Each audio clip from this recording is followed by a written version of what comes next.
durante el verano de 1764, en una apartada región del sur de Francia, un grito desgarrador rompió el silencio de los campos. Una joven pastora, Jean Boulet, de apenas 14 años, fue hallada muerta, brutalmente atacada por lo que parecía una bestia salvaje. Su cuerpo, mutilado y ensangrentado, yacía entre la hierba alta cerca de la aldea de Aubax. Nadie sabía qué o quién lo había hecho, pero ese fue solo el principio. Pronto, nuevos ataques comenzaron a sucederse. Mujeres, niños, campesinos, aparecían muertos en condiciones atroces. Casi todos los cuerpos presentaban signos similares, desgarramientos profundos, huesos rotos, a veces incluso decapitaciones. Lo más inquietante era que los ataques no parecían obra de lobos normales. Los aldeanos empezaron a hablar de un monstruo. De una criatura infernal que acechaba en la niebla. Lo llamaron la bestia de Gévaudan. ¿Qué clase de criatura podía matar con tal violencia y luego desaparecer sin dejar rastro? ¿Un lobo gigantesco? ¿Un demonio? ¿Un castigo de Dios? En los pequeños pueblos de la región, el miedo comenzó a paralizar la vida cotidiana. Nadie quería salir solo. Los padres no dejaban a sus hijos ir al bosque. Las iglesias se llenaban de oraciones desesperadas. Los relatos de los pocos testigos sobrevivientes coincidían: un animal de gran tamaño, más grande que un lobo. Con pelaje oscuro y rojizo, una franja negra en el lomo, mandíbulas poderosas, una cola gruesa, y unos ojos que no eran de este mundo. Algunos decían que caminaba como un lobo, pero atacaba como un hombre. Otros afirmaban que había algo inteligente en su forma de cazar. Y mientras las leyendas crecían, la sangre seguía corriendo en Gévaudan. El terror se extendió como una plaga invisible por toda la región. Más de una veintena de víctimas en apenas unos meses. Cada nuevo ataque era más brutal que el anterior, como si la criatura se alimentara del miedo y se hiciera más audaz con cada muerte. La prensa de la época recogió los testimonios más escalofriantes. La historia de una madre que intentó proteger a sus hijos con su propio cuerpo, pero fue despedazada ante ellos. O la de un joven pastor, hallado sin cabeza, con las ropas hechas jirones, y su cayado aún apretado entre los dedos. El rey Luis XV, alarmado por la creciente presión pública y el impacto político del caso, decidió intervenir. Envió a uno de sus mejores cazadores, François Antoine, arquero mayor del rey. Armado con fusiles de gran calibre y acompañado por tropas, Antoine se adentró en los bosques de Gévaudan. Tras semanas de caza, abatió un enorme lobo. Medía casi 2 metros de largo. Tenía cicatrices, marcas de batallas, un porte imponente. Se le disecó, se exhibió en Versalles y se proclamó oficialmente que la amenaza había terminado. Pero el horror no había hecho más que comenzar. Menos de 3 meses después, los ataques regresaron. Con la misma ferocidad, con el mismo patrón. El pueblo comprendió que el lobo de Antoine no era la bestia. O al menos, no la única. Las autoridades quedaron en ridículo. La gente volvió a mirar al bosque con temor. Surgieron nuevas teorías. Algunos hablaban de una manada de monstruos. Otros aseguraban haber visto a un hombre que siempre aparecía cerca de los ataques. ¿Y si no era un animal? ¿Y si alguien lo dirigía? El misterio se profundizaba. Y el monstruo seguía hambriento. Para entonces, Gévaudan ya no era solo una región olvidada del sur de Francia. Era el epicentro del miedo. Los relatos cruzaban montañas, llegaban a París, incluso a otras cortes europeas. ¿Qué clase de criatura burlaba al ejército del rey? ¿Qué entidad podía jugar con la muerte y el silencio de aquella manera tan metódica? Algunos testigos afirmaban que la bestia no era un animal cualquiera. Que tenía una inteligencia siniestra. Una niña de 10 años logró sobrevivir tras esconderse bajo un tronco, y juró haber visto cómo la criatura olfateaba el aire, como si buscara a los más débiles, a los más vulnerables. Otro campesino relató cómo la bestia lo observó durante largos segundos, pero no atacó. Lo dejó marchar. ¿Por qué? Las teorías se dispararon. Unos aseguraban que era una hiena escapada de algún zoológico privado. Otros hablaban de un experimento, de una criatura cruzada entre un lobo y un perro de guerra entrenado para matar humanos.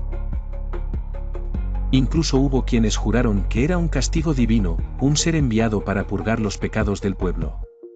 Pero había algo más, algo que pocos se atrevían a decir en voz alta. ¿Y si la bestia era real? Sí, pero ¿no actuaba sola?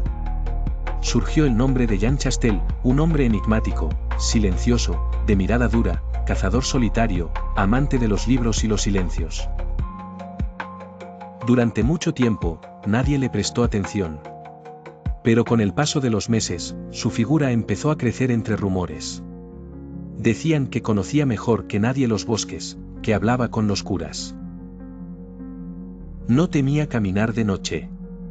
Y entonces, un día, hizo algo que cambiaría el curso de la historia. Se adentró solo en el bosque con su mosquete y un misal en el bolsillo. Dijo que no volvería sin matar a la bestia, o sin morir en el intento. La región contuvo la respiración. Era junio de 1767. La tierra ardía bajo el sol y el bosque se había vuelto un laberinto de susurros y muerte. Jean Chastel se internó entre los árboles. Nadie sabe exactamente lo que ocurrió en aquel claro del bosque.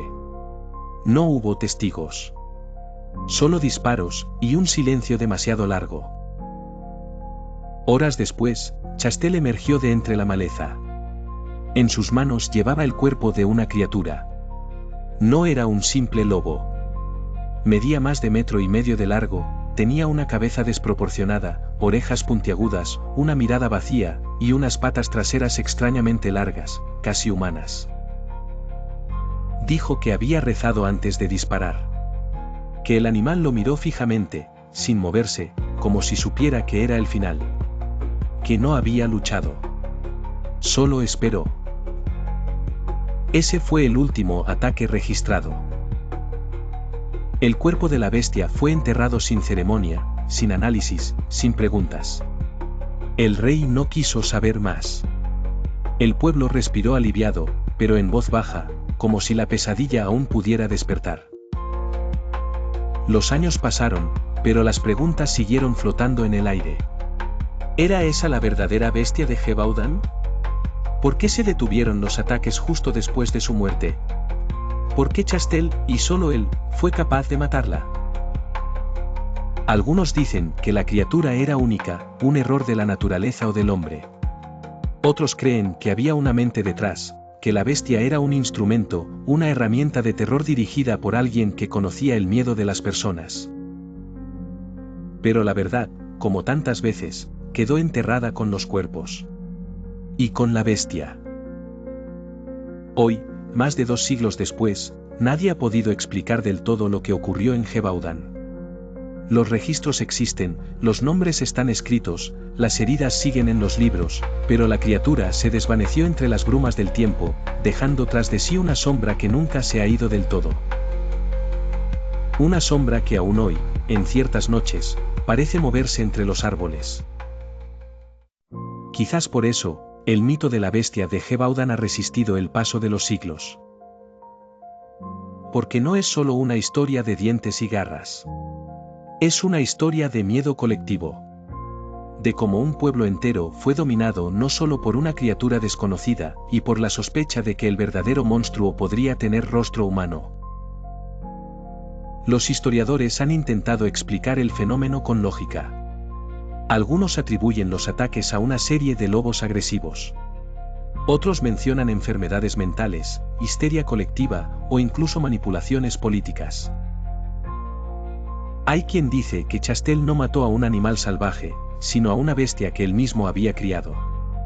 Que su acto de heroísmo fue, en realidad, la culminación de un plan retorcido para ganar fama y redención. Pero ninguna teoría ha logrado desmontar del todo el enigma. Porque lo que ocurrió en Gévaudan no se limita a los hechos. Lo verdaderamente inquietante es lo que quedó en las mentes y los corazones de quienes vivieron el horror. Aún hoy, en esa región montañosa del sur de Francia, hay quienes aseguran oír aullidos por la noche. Quienes no se atreven a caminar solos por el bosque. Quienes recuerdan los nombres de las víctimas como si el tiempo no hubiera pasado. Y es que la bestia de Gévaudan no fue solo un depredador. Fue un espejo.